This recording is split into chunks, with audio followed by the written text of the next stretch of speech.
নমস্কার বন্ধুরা, মধুমিতা কিচেনে আপনাদের সবাইকে স্বাগত। আবার চলে এলাম নতুন একটা রেসিপি নিয়ে। আজকে দেখো দু ধরনের তোমাদের বেগুনি করে দেখাবো। তাই জন্য দেখো একটা শসা নিয়েছি, একটা বেগুন নিয়েছি। চলো আগে শসাটাকে আমি ছাড়িয়ে তোমাদের কেটে দেখাবো। সবসময় বেগুনি করে খেয়েছো, এখন একবার শসা দিয়ে বেগুনি করে খেয়ে দেখো। বাচ্চা থেকে কিন্তু সবাই খেতে চাবে, যে কারণ সবার তো অ্যালার্জির ধাতটা বেশি থাকে আর সবাই বেগুন খেতে চায় না। কিন্তু এইভাবে যদি শসা দিয়ে যদি বেগুনি করা হয় তাহলে বাচ্চাদেরও দিতে কোনো সমস্যা থাকবে না, আর যাদের অ্যালার্জি আছে তাদের ক্ষেত্রে কোনো সমস্যা হবে না। তাই জন্য তোমাদেরকে আমি শসা দিয়ে বেগুনি করে দেখাবো আর বেগুন দিয়ে বেগুনি করে দেখাবো। দেখো এবার শসাগুলো আমি কিন্তু ছাড়িয়ে এইভাবে কিন্তু পাতলা পাতলা করে কেটে নিচ্ছি। দেখো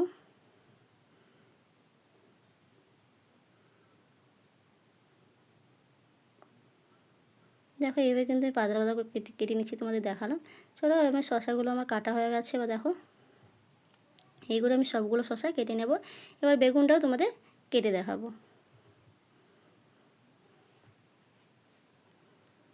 দেখো বেগুনটাও আমি পাতলা পাতলা করে কেটে দেব।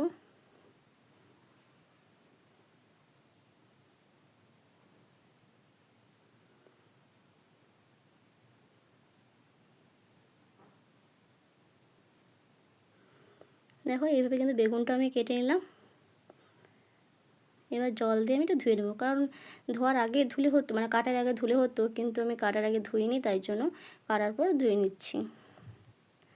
যাই হোক, ধুতে যখন হবে ধুয়ে নিলাম। ধুয়ে আমি একটু ছেঁকে নিলাম। তোমরা অবশ্যই কিন্তু কাটার আগে ধুয়ে নেবে।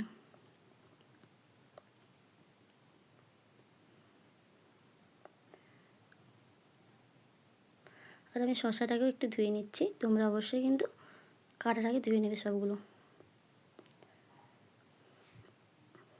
দেখো আমি সবগুলো কিন্তু কেটে ধুয়ে নিয়েছি। এবার চলো একটা বেলা নিয়ে নিচ্ছি। বেলার মধ্যে কিছুটা বেসন নিয়ে নেবো, কারণ দু রকমের বেগুনি করবো, তাই জন্য সেইভাবে কিন্তু এখানে বেসনটা নিয়ে নিতে হবে। এখানে আমি কিন্তু 300 গ্রামের মতন বেসন নিয়েছি, আর নুন দিয়ে দিলাম স্বাদ মতন, আর হলুদ গুঁড়ি, আর জিরে গুঁড়ো, ধনে গুঁড়ো, আর একটু বেকিং পাউডার, আর একটু বেকিং সোডা। সবগুলো উপকরণ দিয়ে আমি কিন্তু একসঙ্গে মিশিয়ে নেব। দেখো আমি চামচ দিয়ে মিশতে পারলাম, হাত দিয়ে কিন্তু ভালো করে মিশিয়ে নিলে ভালো হয়, তাই জন্য আমি হাত দিয়ে ভালোভাবে মিশিয়ে নিলাম। এবার অল্প অল্প জল দিয়ে কিন্তু এটাকে ভালোভাবে ডো করে নিতে হবে। একটা বাটার তৈরি করে নেব। এটা কিন্তু খুব বেশি মোটা হবে না, খুব বেশি পাতলা হবে না, মিডিয়াম সাইজে থাকবে। দেখো অল্প অল্প কিন্তু জল দিতে হবে, কিন্তু প্রথমে কিন্তু একেবারে জল দেওয়া যাবে না।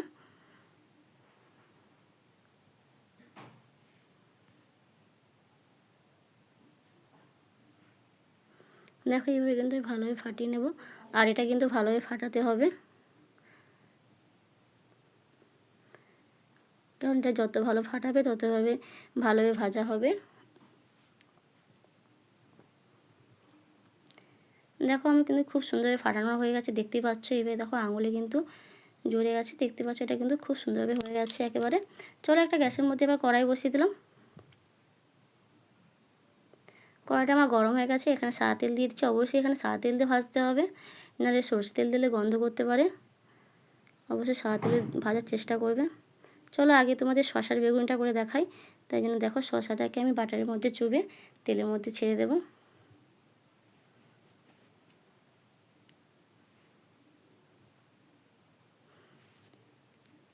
দেখো এইভাবে কিন্তু আমি ভেজে নেব। দেখো একবার শসার বেগুনি করে দেখো, খেতে কিন্তু দারুণ লাগে, দেখতে যেমন দারুণ লাগে, খেতে কিন্তু দারুণ লাগে। কেউ বুঝতেই পারবে না এটা শসা দিয়ে হয়েছে কিনা। আর দেখো কি সুন্দর ফুলে উঠছে।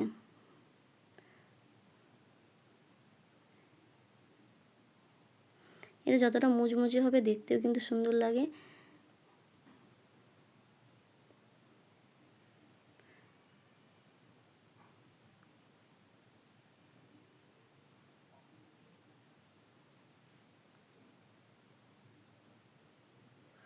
দেখো এটা কিন্তু ভালোভাবে ভাজা হয়ে গেছে। এবার চলো তুলে নিই।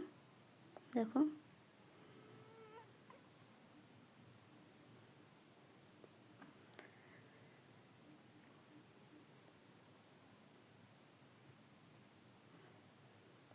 আর একটু তেলটা ছেঁকে একটু ধরে রাখলে তেলটা কিন্তু পড়ে যাবে খুব সুন্দরভাবে, আর তেলটা থাকবে না। এইভাবে কিন্তু আমি সবগুলো ভেজে নেব শসার বেগুনি।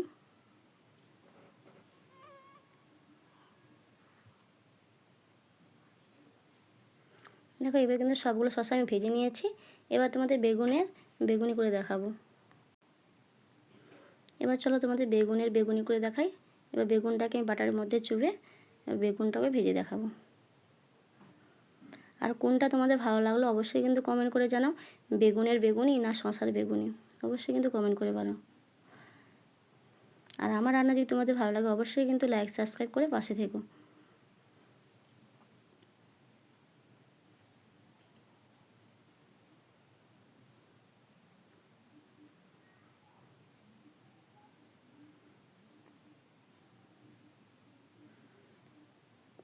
দেখো আমার বেগুনিও ভাজা হয়ে গেছে। এবার এটা তুলে নেব। এইভাবে কিন্তু আমি বেগুনগুলো সব ভেজে নেব, বেগুনিগুলো।